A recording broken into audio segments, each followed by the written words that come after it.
listening to Loud on the Set with Kyle and James. A level-headed movie critic meets a loudmouth movie cynic. And action! All right, welcome back to the show. My name is Kyle. This is James. And today, James, what are we doing? Gone Girl. Gone Girl. Gone Girl, Kyle. The title says it all. She's gone. This film came out in 2014. Did you know that? Is this another retro review then? I don't know. Does it constitute? I saw it recently, and let's just call it a review. It's a review. It's a review. Gone Girl, brought to you by David Fincher, director of Seven, and such other various films. Well, I know he also did Fight Club, right? Fight Club, The Social Network. Oh, damn. Yeah. This guy's putting out some pretty decent stuff. He's a great director. Starring Batman! Batfleck, Ben Affleck, and Rosamund Pike, who was the true actress of the film, nominated for Best Actress as well at the Academy Awards that year. The only thing this film was nominated for. Wow. Gone Girl. Interesting movie. What do you think about it, James? Initial thoughts, Kyle. Initial thoughts. Interesting. Interesting. I like, there's our lexicon coming out here. There right? it is. Interesting movie. I thought a pretty decent movie. Yeah. It was not just interesting, but intriguing. It kept me interested. I was genuinely, what is going to happen next? To a point. But then, Kyle, since this is my opening thoughts. Yes. Interesting, intriguing, and then becomes totally unraveled, in my opinion. Wow. It unravels. So, speaking of ravels, I don't know what that's supposed to mean. Of course, this also, if you did not know, is based off of a novel by a writer by the name of Gillian Flynn.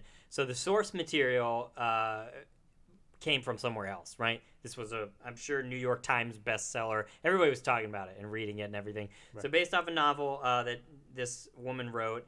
And so, of course, anytime you're adapting something, you can't really stray too far. Well, I shouldn't say that. Sometimes they do. But if you're going to stick with something and hire all these experts to make this book that people love, you got to stick to it. That being said, I understand that they ran this almost exactly identical within some slight variations. But for the most part, the plot, everything, how it plays out is all how it happens in the book.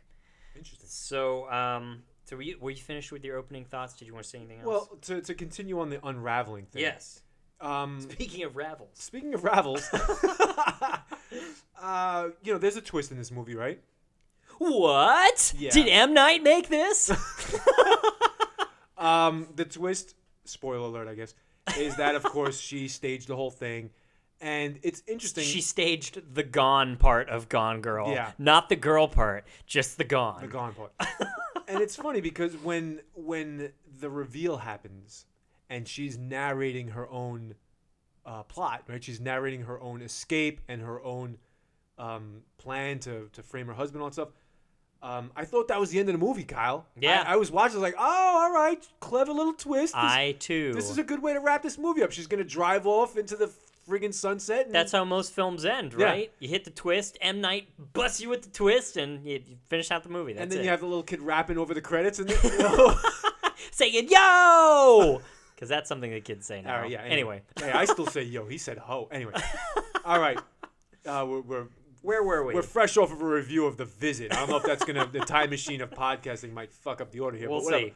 All right. I thought the movie was over. And I would have been, Kyle, very satisfied with that movie. Yeah. Oh, wow. Like 80, 90-minute movie where I was led along a certain path and then a little twist happened. Then... I don't even think it was at the 80 mark. I think that this film was long, but it seemed too like long. It was like an hour in. You got to the big reveal. I don't know exactly where it was in there, but true. I know right, in the book it happens at about like the halfway point as well. So it's not even like close to being the typical like climax. Like this wasn't the climax of the film. Right. This was ramping the build up, and starting you on like a new graph. Exactly. It was like You're on a new graph at this point. Yeah, and that's the thing. I thought the movie was over, and I thought, oh, okay, it's still going. Like, I was on a flight, and I thought, all right, I still have a few more hours left in this flight. I don't mind. Here we go. Like, let the story continue. But then as it continued, the ravel unraveled. Right? The ravels. I wouldn't have minded it so much if it just kept going and compounded the story and it stayed interesting. But the longer it went, the less believable it became. That's my opinion, Kyle. It Do you changed. agree? Yeah. It became a different entity. So Yes. yeah, my opening thoughts Go for it. are this was a great mystery detective kind of noir-ish film that had some really topical themes in a day and age where I think I don't want to even say monogamy is falling out of fashion, quote unquote, but the union of marriage and things like that's all falling to the wayside where they're kind of understanding differences in psychology and where we're at. People are more open, having more open conversations, and things that people once thought were taboo or weird or a subset of people are like the majority of everybody. Just nobody's talking about it, you know? Mm-hmm. Yeah. We're in that kind of day and age. So touching on some of those themes, people having difficulties in your like marriage, that's something normal that most everybody goes through. And this was a great mystery and detective story around this. And like you said, I thought that the big point was going to be that, of course, and maybe this was too predictable, you know? And I'm sure if I read it and led up to that point, it probably would seem too predictable. Like, well, the alternative is it's somebody. They don't introduce a lot of characters at the beginning. So it's him or it's her.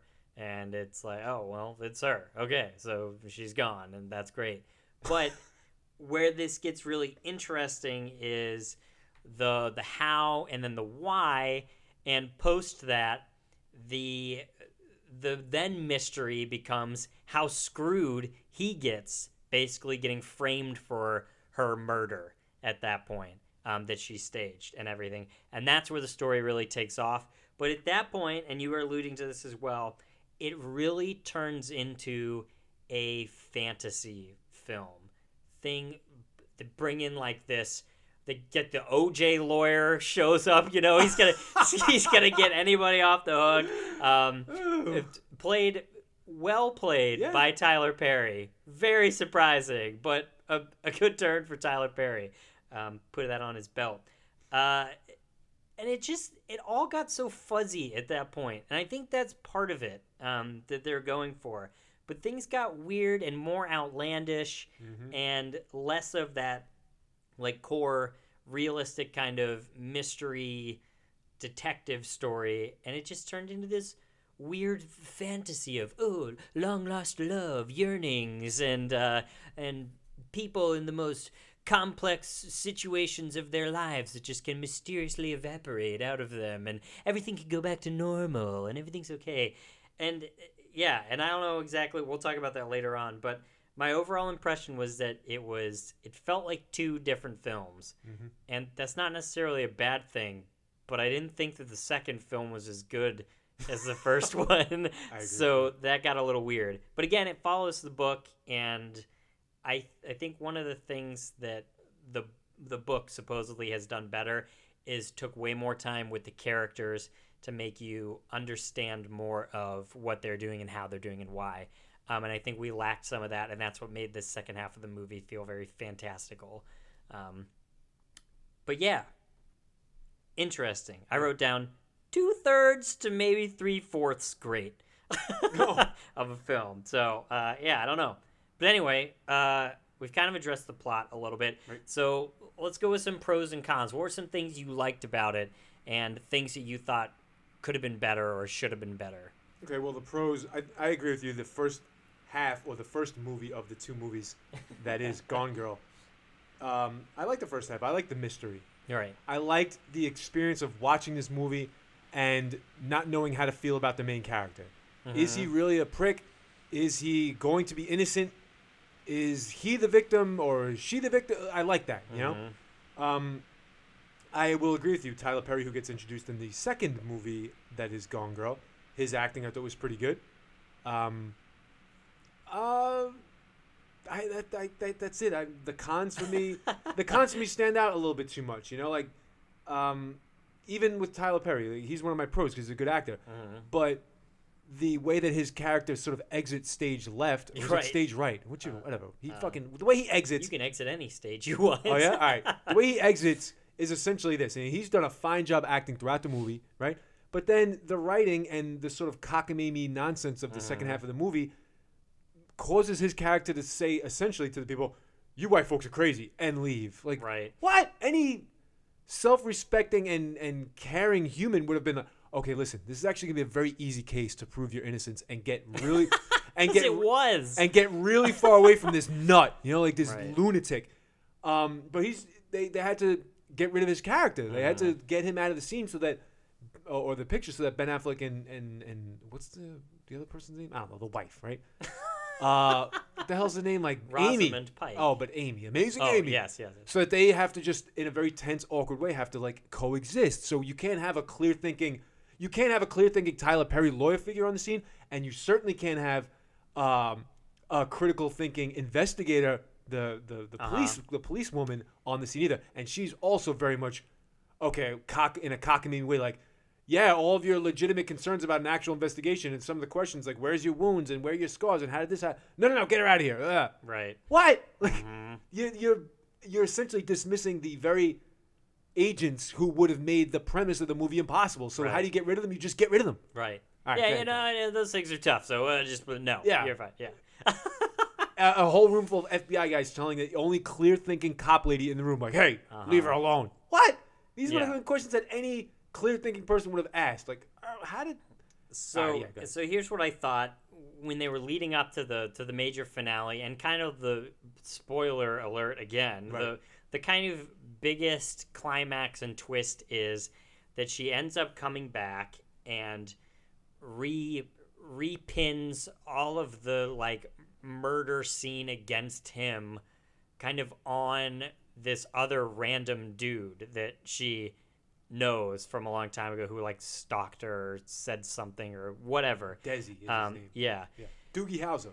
So she tries to play it off like everything's cool now. They were upset with each other. There was a spat, but then she got really abducted, and then she like escaped from this dude, and they're gonna live happily ever after at that point. And then Ben Affleck is just like, well, I'm a little upset with you, but okay, we'll do this. And it was so unbelievable at that point. Yeah. I would have been so crazy pissed, even though he's a schmuck as well, right? But there's no going back from the level that she ramped it up, Yep. It's like, okay, see what I'm capable of, all right? You better treat me better. Okay, honey, I will. And that's where the fantasy aspect of it came in, because it was an way overblown at that point, metaphor. So we start out with a film that's very procedural. It's about this investigation, and they spend so much time in that vein, like clues, the search, steps, the search, the media, everything. Right. Yeah. When we hit this point, and then everything changes, and it just becomes the character metaphor fantasy for the rest of the film. Now that can be seen in great respect in Ex Machina when we talked about that. That whole thing was like the fuzzy kind of fantasy feel. There weren't procedural steps really. The plot kind of gets all weirded together because the whole thing is themed around the metaphors that it was presenting in there about like what's human and everything. So in this film, the expectations that it sets up get so turned on their head, and then you can't really appreciate the second half and the resolutions of it because the first part got boiled down. Now, I'm sure in the book, and I'm sure that they probably shot more stuff for the first half, and they could have built up those characters and the relationships a little bit more. And again, this isn't a bad movie, and like the first part was good, and they did due diligence, but the tone and how it was flowing, the pacing was such of this like procedural drama and became something entirely different. So there was a disconnect there in connecting. There was a disconnect in connecting the two halves of the story that they needed more coherence for the resolutions that they built up at the end. You have to walk away with a sense of understanding as to why he would go back to things the way they were. And that is something that you do not get, because he would not, unless we knew more about the situation. Yes, Kyle, that's a great point. In fact, I'm going to piggy. Piggy! There's our lexicon. Yeah, if we could have developed that sense of the understanding why he would go back, and that's one of my comments I wrote down right here. There was nothing holding him back. You know, any sane person, as soon as they found they're out, as soon as they were vindicated, either in the media or in your private relationships with your sister and your lawyer, would have gotten the hell out of there. They could have introduced something in the first half of the movie that made it difficult for him not to leave. Whether it was a financial situation, and they try to do it with the kid, but that's too late. That development comes too late. He already sort of makes up his mind to do it, and then makes up his mind to have a kid. So that's reverse. You know, and they don't even really, I don't know, like, you see what I'm saying? Like, I do. There should have been some sort of desperation element where even the sister could be like, I want you to get out of this, but I get it. But instead, the sister sort of is our vector for our frustrations. Like, what are you fucking thinking? Right, you know, like, and that's the sentiment of the whole crowd watching the theater, right? All right. Exactly. So that brings up slightly a topic that I read up a lot on after I watched the movie, because when I first watched it, I figured there was more to it, and one of the things that really interested me was that they portray her as a very strong character, and that she's able to take all of the crap that's around her and she's able to go and do something about it. So a very strong kind of feminist approach to that.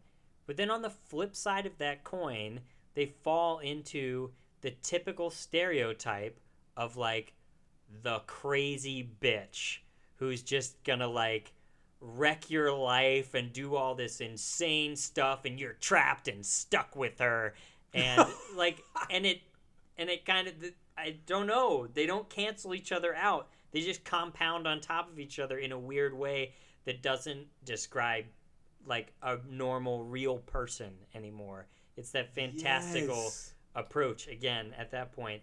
And they were both gaming each other, and that's kind of the metaphor that they were trying to build up, is that all people have, like, shit deep down inside somewhere, little pieces of shit, you know. And cocky balls, as we used to call them when I was a little kid, little cocky balls. Right. And it happens, you know, not everybody's perfect, and people make mistakes and things, and we can, like, forgive and move on from those. But they present her character in such a way that is so, like, revenge seeking onto him, and they present his crimes, quote quote, moral crimes of his, like, philandering and, like, lack of participation in a joint relationship as, like, oh, this is just a way that people, you know, are sometimes, and it's something that we, like, need to overcome in, like, society and everything, you know. This is, like, something inside of all of us. But then they put hers out there like it's this crazy, like, murder scheme, runs off and is, like, doing all this crime and shit and everything, and fraud, and killing this dude, like, setting him up and murdering him. And, like, he's back there like, oh, slap on the wrist because I slept with somebody else. And it's not equal. And I think that's where the strong feminist character, like, gets way outshined by, like, the crazy bitch stereotype that exists. And that's something that I've read up on, that the book tries to do and succeeds to do a lot better, which is that present them as more human, and it's more balanced and makes sense in that regard, instead of falling back on the spectacle that we saw and highlighting more of those attributes. So that frustrated me. What a great analysis, Kyle. Yeah. I mean, really, like, you got me thinking right now, what is her identity ultimately? Like, she goes from being amazing Amy and, you know, the honeymoon stages of a relationship where everything is great with Batman, right? But then she's, you know, victimized in a way through neglect and through whatever, a lack of passion, whatever, or, you know, what their marriage suffers from. Right. The fact that she's not in the driver's seat because he chooses where they're going to live, and so on and so forth. Okay, so we feel bad for her. But then we see the crazy side of her. So then we start siding with Batman a little bit more, and how he's the the deserving of our pity to a certain extent. But then she comes back, but she's really still very manipulative and. Why? And so is she still a fucking nut at the end of the movie? Like, what? Why would any of them want to be together at the end? Yeah. And if she just showed that, which she was trying to do, that she's capable of fucking up his life as much as he has done to her, she's trying to show, like, what they're both capable of. But like you said, that's not even equal. Right, it's not even equal. It's not even close. But she's trying to get that sort of message across. Then why not at the end walk away and be like, now you know, and like, yes, and go start your own life and be happy, and can't use like the media or anything as an example. You know, after what we've been through, we just couldn't see each other the same way, and like move on. She gets to walk away and go get to somebody who appreciates her. But what does she want to do instead?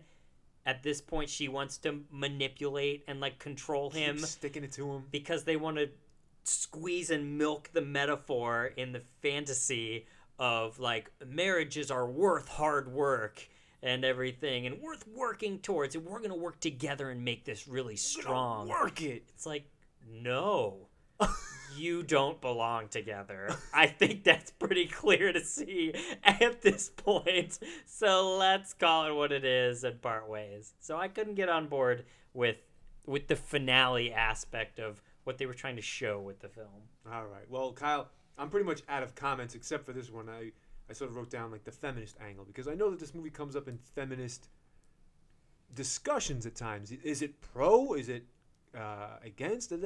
I don't know. I didn't really think about it that much, and we touched upon it just a second ago. But can we close off on that one? And what do you think when the feminist angle comes up with this movie?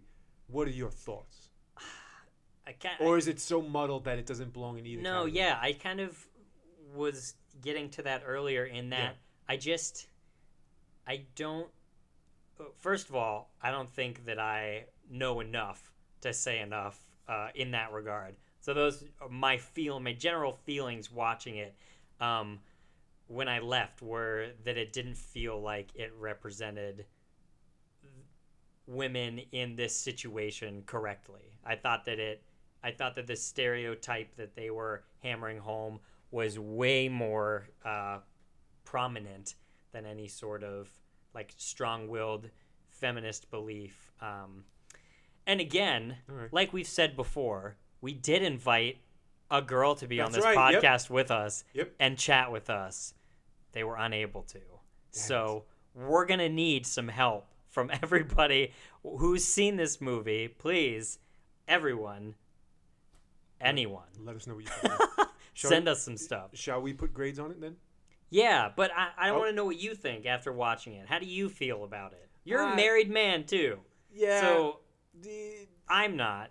Tell me about this. You know, I'm taking the cheap way out with this. You're a newly married man, too. I'm gonna take the easy way out here, because I like what you just said, and that is any commentary on feminism that the movie tried to make, maybe through the first half or through the reveal at the end of the first act, right, was completely overtaken by what you said, the milking of the metaphor of marriages take hard work, wink, wink, wink, wink, stab, stab, right? And so I'm not left with an opinion or a thought or a conflicting set of opinions in my mind about feminism. I'm left with a, gee God, what? Gee golly willikers. Where did that come from? What the fuck? Who's in here? Fucking alter identity, just whatever. I'm left with, God damn, like that just unraveled. Right. You know? I'm left with the, like, poor Ravel. Poor Ravel. New lexicon, baby. Yeah. Poor Ravel. So here's another thing about the movie. I thought that the first half was so strong in all aspects of it. I thought that the slow build to the characters were good. Yep. I thought that the pacing of the clue finding, and on top of that, the twists and turns that it took. I was like, we've talked about horror films before and everything, and the scariest things are the things you don't expect that end up showing up. I don't know if I've mentioned this, so I'm going to record it right now. You need to see the film Hush, by the way. Hush. Watch it. Okay. It's a really good horror film. The things that you don't expect that are going to happen are the scariest things in life, the unknown. And this sounds a little bit silly, but the scene where Matt Damon, they're the same person, right? Ben Affleck is meeting up with his, his girl that he's sleeping with. She's hot. And she comes... She's hot. She's hot. She comes to... You're a married man. Watch it, sir. She comes to his house and, like, sneaks in. Well, I guess it's his sister's house, right, that he's staying at. And she sneaks in, and they have, like, a night of passion. And she's scared and everything. And she wakes up and exits in the morning and gets out of the house and doesn't get seen by anybody. And all of a sudden, his sister comes out of nowhere and says, like, what the fuck is wrong? Like, and that was so startling, not even in how it was presented on screen, but I was not expecting that at all to happen at that point. Maybe some people were, but I wasn't expecting it there. And it was making such a good mystery. It was every little twist, and all of his aspect of it was unraveling and what was going to happen.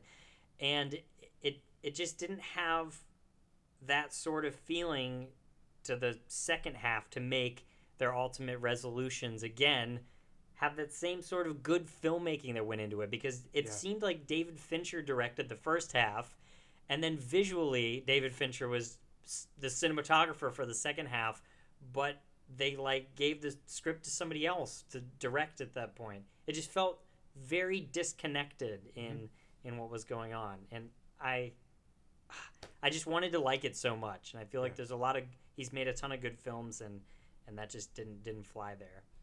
Yep. On your feminist topic, one other thing that I was wanting to say was The Hateful Eight. Pat recommended it to us. Pat from Cincinnati. What's up, Pat? Shout out to Pat. Go watch on our Airborne. Episode. go watch Airborne, Pat. I saw it finally. Airborne? No, I saw The Hateful Eight. And a similar thing happened where I saw the movie and I walked away from it with an uneasy feeling about the lead female character that was in it. Just like in this film, this was the immediate connection I drew after I saw it.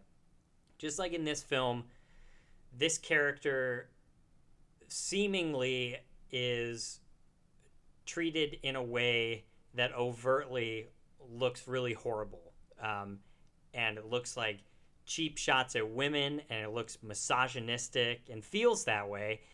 And on the same side of that coin, there's this other aspect of it that's fighting it, where all of the characters in it are talking about this female character like she is just a scumbag criminal.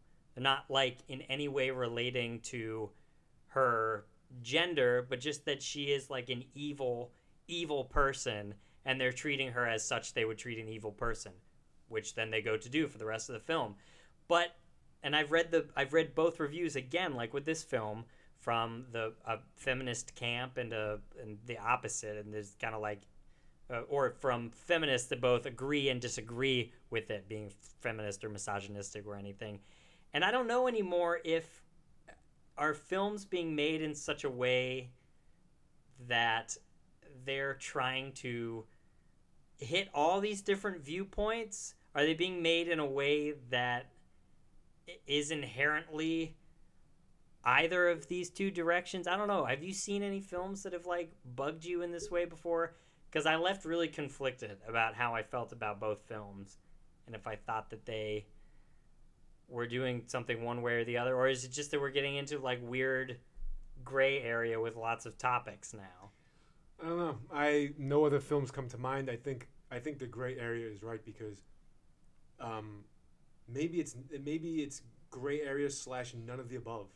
Right. Maybe we're looking for a message here where there is none. Where not every movie that has a female lead is, maybe, I'm just saying maybe, there's a possibility that maybe there was no attempt at feminism. But I'll play devil's advocate with that point I just made. Here we go, playing both sides of the fence here. It's tough to make that point, considering that in the movie, Amazing Amy, especially when she narrates how she did it all at the midpoint, at the conclusion of the first act, goes into great detail about talking about her own empowerment and all that shit, like, and how her life is, she's recontrolling her life, and so I don't know, just maybe there was a message there and just got muddled. Whatever. On that note, where's Andrea when we need her, right?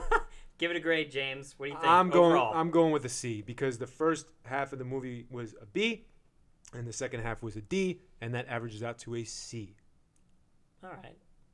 I will give it... A C for Unravel. I will give it a solid B. Wow. And the reason that I give it that is because of the things that I basically didn't even talk about, which are that this film looks really good, the acting is really good, the dialogue is really interesting most of the time, enough that I can say that the script was well adapted. It's hard to adapt things because somebody else's voice, and then maybe you can't tell the same story, Yeah.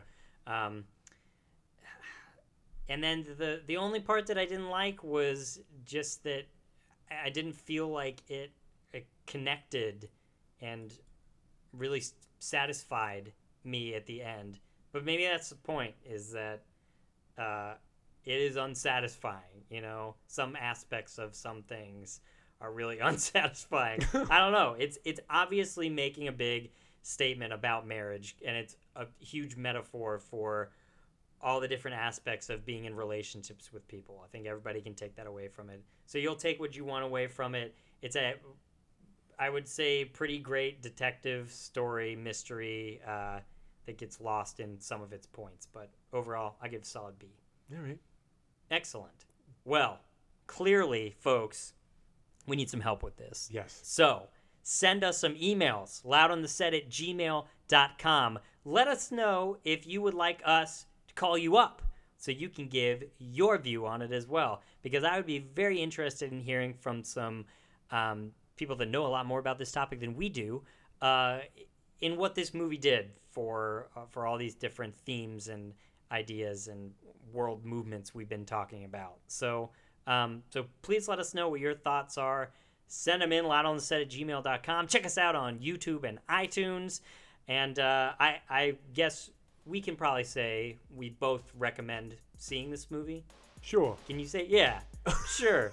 Go watch it for sure, why not? a couple bucks online. If you're on a flight and it's free like I was, sure, why not? All right, well, there you have it. A halfway lackluster recommendation for you.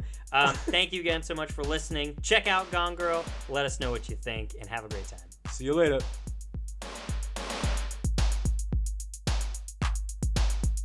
And cut.